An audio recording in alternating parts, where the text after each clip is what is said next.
Everyone, this is Neha and welcome back to my channel. कैसे हैं आप सब? आई होप आप बहुत बढ़िया होंगे। स्वागत है आपका आपके अपने चैनल स्टडी पर्चम में। आज हम इंग्लिश पेडागोजी का एक नया टॉपिक लेकर आए हैं जो कि है मैक्सिम ऑफ टीचिंग, यानी शिक्षण के सूत्र क्या होते हैं। बहुत इंपॉर्टेंट टॉपिक है। तो कैसे लैंग्वेज टीचिंग में शिक्षण के सूत्र को हम इस्तेमाल करेंगे, यूज करेंगे, उसके बारे में हम पढ़ेंगे और कौन कौन से शिक्षण सूत्र यानी मैक्सिम ऑफ लैंग्वेज टीचिंग में यूज करेंगे, है ना। तो मैगजीन को हम देखेंगे कि कौन कौन सी मैगजीन है जो कि हमें टीचिंग में अप्लाई करनी है। और हम क्या पढ़ रहे हैं? इंग्लिश पेडागोजी पढ़ रहे हैं। तो इंग्लिश पेडागोजी के लिए कौन कौन सी चीजें यानी कौन कौन से मैगजीन आते हैं जिसको हम यूज करते हैं ना।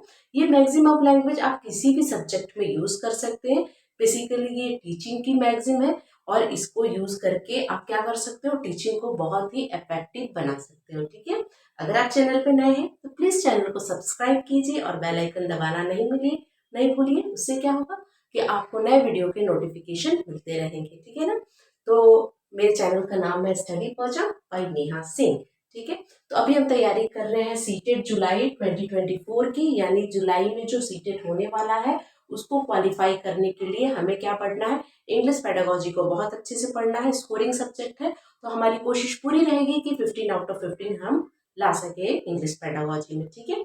तो आज का हमारा टॉपिक है मैक्सिम ऑफ टीचिंग, यानी शिक्षण के सूत्र क्या होते हैं, क्यों यूज किए जाते हैं, है ना। इन सब चीजों को हम पढ़ेंगे, है ना।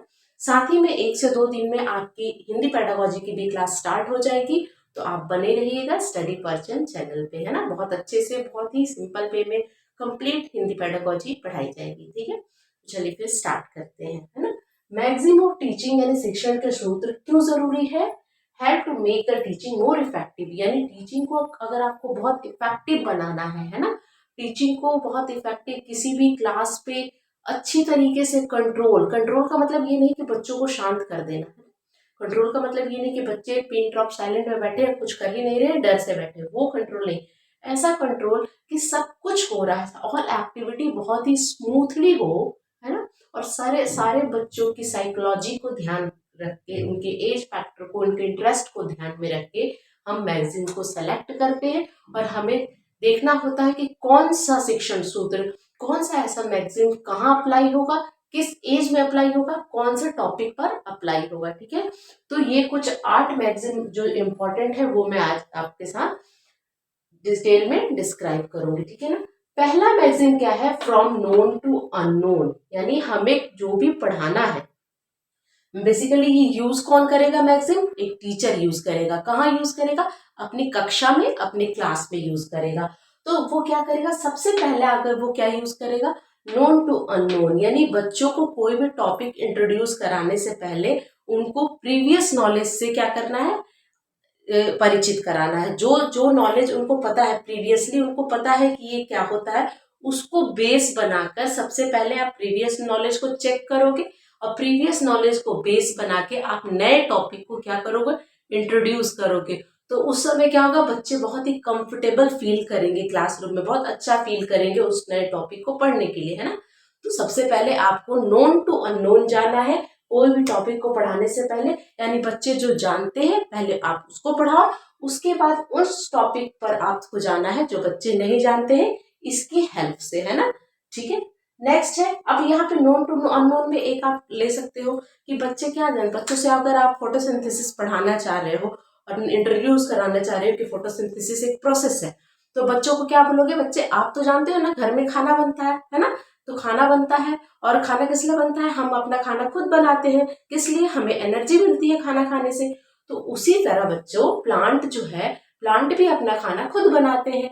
तो इस तरह आप इंट्रोड्यूस करोगे और किस प्रोसेस के थ्रू? फोटोसिंथेसिस प्रोसेस के थ्रू।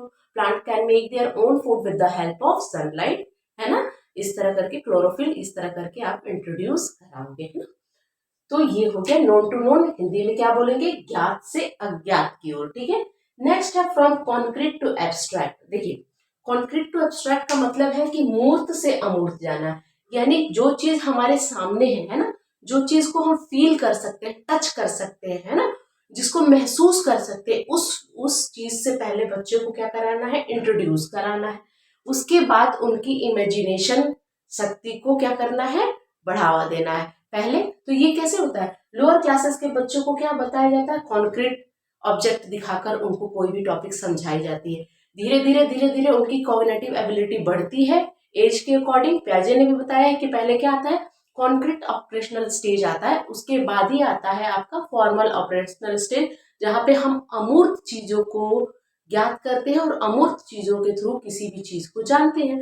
तो पहले बच्चों को इंट्रोड्यूस कराना है, जो चीजें सामने है प्रैक्टिकल एक्सपीरियंस कराना, उसके बाद उनकी इमेजिनेशन को देखते हुए उनकी इमेजिनेशन पावर को डेवलप करना है। तो दूसरा मैगजीन क्या होगा, कॉन्क्रीट टू एब्स्ट्रैक्ट, यानी मूर्त से अमूर्त की ओर जाना है ना। तीसरा है simple to complex. Simple to complex यानी का मतलब है सरल से जटिल। सिंपल से कोई भी चीज सिंपल फॉर्म में आपको बताना है ना, जैसे आपको कोई भी डेफिनेशन बताना है, यानी सिंपल सेंटेंस को पहले इंट्रोड्यूस कराना है। पहले स्टार्टिंग में बच्चों को सेंटेंस बनाने के लिए दिया जाता है, छोटे क्लास के बच्चे जो प्राइमरी क्लास के हैं 1 या 2 के, तो उन्हें बताया जाता है दिस इज अ कैट, एक सिंपल सेंटेंस।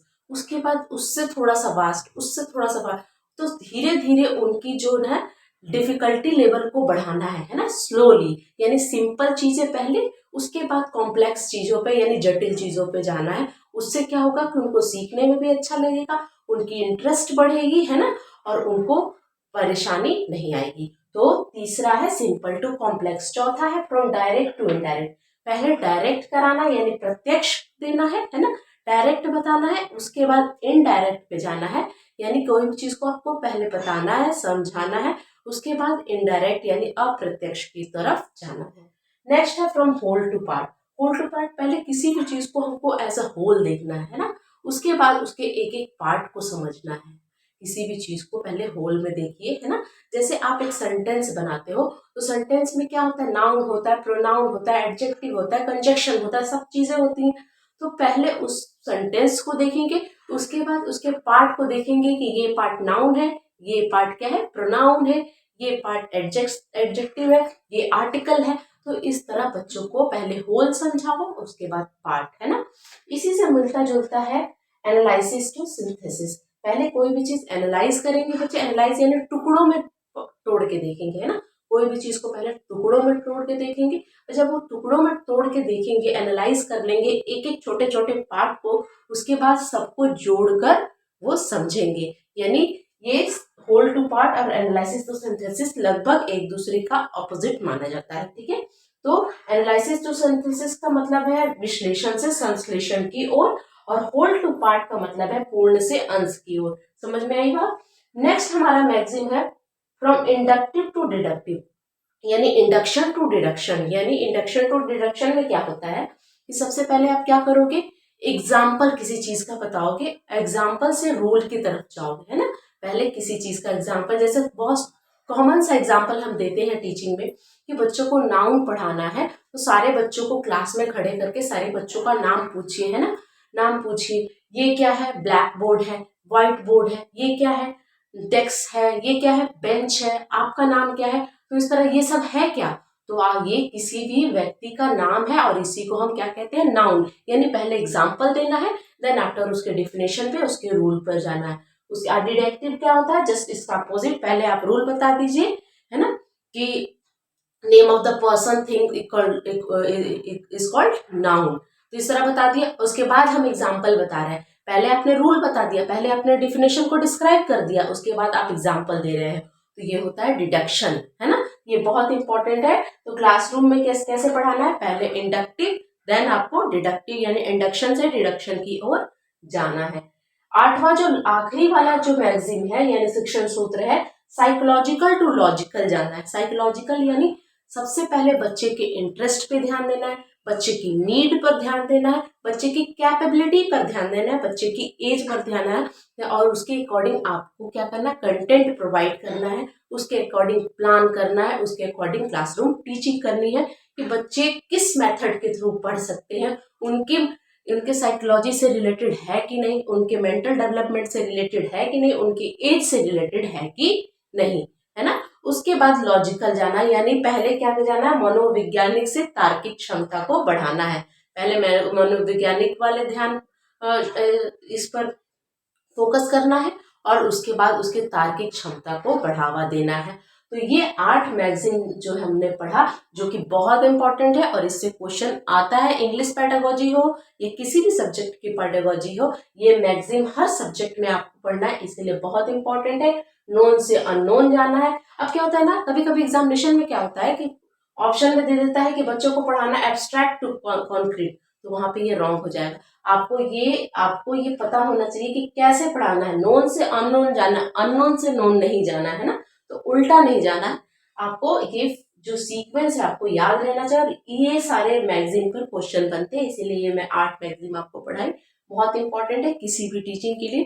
तो मैंने इंग्लिश पेडागोजी में इसको पढ़ा है, इंग्लिश पेडागोजी में भी आता है, हिंदी में भी आता है और सीडीपी में भी आता है। साइंस मैथ किसी भी सब्जेक्ट की पेडागोजी हो, मैगजीन पूछे जाते हैं, ठीक है। और किस लिए जरूरी होता है, मैंने पहले भी बताया, इससे आपकी क्लासरूम टीचिंग जो होती है बहुत इफेक्टिव होती है, बहुत ही प्रभावशाली होती है, ठीक है। अब एक और छोटी सी टॉपिक है, फेजेस ऑफ टीचिंग क्या होती है। फेजेस ऑफ इंग्लिश टीचिंग भी आप बोल सकते हो, फेजेस ऑफ टीचिंग भी बोल सकते हो, क्योंकि हम क्या पढ़ रहे हैं, इंग्लिश पेडागोजी में पढ़ रहे हैं। तो सबसे पहले क्या होती है, प्री एक्टिव स्टेज होता है, उसके बाद इंटर एक्टिव फेज होता है, और तीसरा होता है पोस्ट एक्टिव फेज। यानी 3 तरह के फेज होते हैं। पहला होता है प्री एक्टिव, जिसको पूर्व पूर्व एक्टिव यानी पूर्व चरण बोलेंगे, इसको अंतः क्रिया चरण बोलेंगे, और इसको पोस्ट एक्टिव को उत्तर क्रिया चरण बोलेंगे, है ना, हिंदी में। तो इसको बोलेंगे पूर्व क्रिया चरण, इंटरएक्टिव को अंतः क्रिया चरण, और पोस्ट एक्टिव को बोलेंगे उत्तर क्रिया चरण, है ना। तो ये 3 तरह की टीचिंग का फेज होता है। प्री एक्टिव में क्या होता है, क्लासरूम में एंटर करने से पहले जो भी आपने प्लानिंग की, क्लासरूम में आप किस तरह पढ़ाएंगे, कौन से टीचिंग मेथड का यूज करेंगे, है ना, कौन से टॉपिक को पढ़ाएंगे, कौन से प्रीवियस नॉलेज को चेक करेंगे, है ना, ये सारी चीजें कहाँ जा जाती है, प्री एक्टिव स्टेज में आ जाती है, यानी पहले फेज में आ जाती है, जिसको हम पूर्व क्रिया चरण बोलते हैं।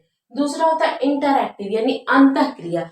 जब क्लासरूम में टीचर एंटर किया और जब तक कि क्लासरूम का जो पीरियड है ओवर नहीं हुआ, है ना, एंटर करने से लेके पीरियड जब तक चला, 30 मिनट का पीरियड है, 20 मिनट का पीरियड है, उस एक पीरियड में टीचर ने जो भी क्रियाकलाप किया, बच्चे ने क्रियाकलाप कराया बच्चों से कराया।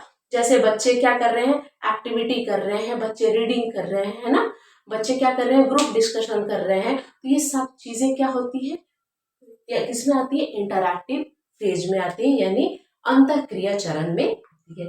तीसरा है पोस्ट एक्टिव, यानी क्लासरूम के बाद, क्लासरूम में जो क्लासरूम टीचिंग होगी उसके बाद जो एक्टिविटी होती है वो होती है पोस्ट एक्टिव फेज। इसमें क्या होता है, बच्चों से क्लासरूम ओवर होने के बाद बच्चों से अलग अलग तरह के, जैसे टॉपिक ओवर हो गया, है ना, टॉपिक ओवर हो गया या पीरियड ओवर हो गया, तो बच्चों को होमवर्क देना, बच्चों से उससे ना ओरल क्वेश्चन करना, रिटन क्वेश्चन लिखवाना, क्वेश्चन आंसर करवाना, ये सब क्या होती है, ये होती है पोस्ट एक्टिव फेज।